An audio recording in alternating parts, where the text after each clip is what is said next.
Have you ever stood in the cooking oil aisle at the grocery store and just felt completely lost? You see words like saturated, unsaturated, good fat, bad fat. It's just a wall of confusion.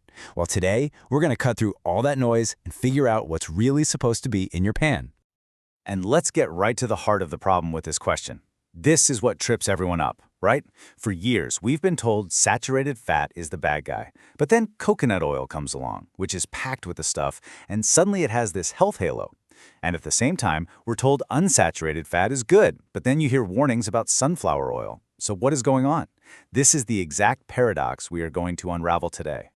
To really get it, we have to zoom in. I mean, way in, all the way down to the molecular level. Now, I know what you're thinking. Oh, great, a chemistry class. But stick with me. I promise this is where it all starts to make sense. So every single fat or oil, doesn't matter what kind, is built from these little things called triglycerides. The easiest way to picture it is a single headpiece, that's the glycerol, with 3 long tails hanging off of it.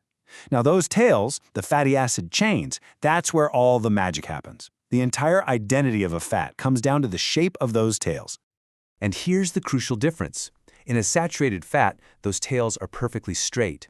Think of a straight line. But in an unsaturated fat, there's a double bond between carbon atoms that creates a permanent, rigid kink in the tail. It's like taking a straight piece of wire and putting a sharp bend in the middle. That one tiny bend changes everything. So what's the big deal about that bend? Well, it's actually huge, because those straight, saturated fat chains can stack together really neatly and tightly. They become solid at room temperature. That's your butter, your ghee, your coconut oil. But those kinky, bent chains of unsaturated fats, they just can't pack together. There are all these gaps, and that's why they stay liquid. That's your olive oil.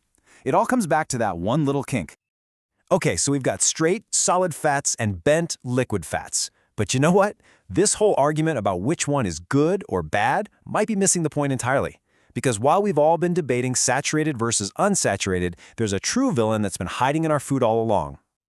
Yeah, the real problem isn't a fat that comes from a plant or an animal. No, this one is an industrial creation. It's an artificial fat that our bodies were simply never designed to process. It's snuck into so many processed foods because it makes them last longer on the shelf, but biologically, our bodies have no idea what to do with it. And here it is, meat trans fat. This stuff is made when food manufacturers take a cheap liquid oil, one of those unsaturated ones with the bent chains, and they blast it with hydrogen atoms. This process is called hydrogenation, and it basically forces those bent chains to straighten out, turning the liquid oil into a solid. They're literally making a cheap, artificial solid fat in a factory. So how can you catch this villain red-handed? You've got to become an ingredient detective. Flip over the package and look for these exact words: partially hydrogenated oil or hydrogenated vegetable oil. In some places, it might be called vanaspati or dalda. If you see any of those names, that's your cue. Put it back on the shelf and walk away. And here's why it's so incredibly bad for you. Our bodies have all the right tools, or enzymes, to break down natural fats. But these man-made trans fats, we just don't have the equipment.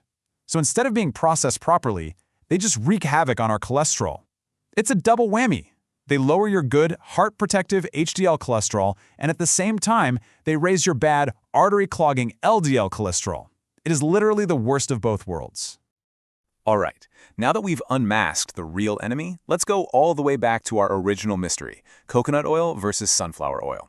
The truth is that no natural fat is ever just good or bad. It's all about nuance. It comes down to the specific types of fatty acids inside them, and more importantly, the balance between those acids. So let's crack the coconut oil case first. Yes, it's absolutely loaded with saturated fat. But here is the key insight. Not all saturated fats are the same. The type of fatty acid really matters, and what's inside coconut oil is pretty unique. You see, almost half the fat in coconut oil is a specific type called lauric acid. Now, this is what's known as a medium-chain fatty acid, or an MCFA. And here's what's cool about that. Our bodies treat MCFAs totally differently than the long-chain fats you find in most other foods. They get sent straight to the liver and are used for energy almost immediately. It's this unique metabolic shortcut that has many experts pointing to potential health benefits despite all that saturated fat. Okay, on to the other side of our puzzle, sunflower oil. It's unsaturated, which we're told is good. But this is a perfect example of how you can have too much of a good thing. Just like with saturated fats, not all unsaturated fats are created equal either. To get this, we just need to know about one more category: polyunsaturated fatty acids, or PUFAs. These are called essential fats, and that's a key word. It means our bodies literally cannot make them, so we absolutely have to get them from our food. The two big players here you've probably heard of are omega-3 and omega-6. Now here's the crucial part. We need both omega-3 and omega-6, but they have to be in balance. Think of it like a seesaw. Omega-3s are generally anti-inflammatory. They cool things down. Omega-6s, on the other hand, are pro-inflammatory. The huge problem with our modern diet is that it is flooded with omega-6, which throws that seesaw way off balance. This leads to chronic, low-grade inflammation throughout the body, which is a major driver of things like heart disease. And a quick look at this chart tells the whole story. Just look at sunflower oil. A whopping 55% of its fat is that pro-inflammatory omega-6. Now compare that to ghee at just 4%, or coconut oil at only 2%. That massive imbalance is the reason why an oil that looks healthy on the surface can actually be pretty harmful if you're eating it all the time. Phew, okay, that was a lot of science. But now for the best part. Let's take everything we've learned and turn it into simple, practical advice that you can actually use in your kitchen, starting tonight.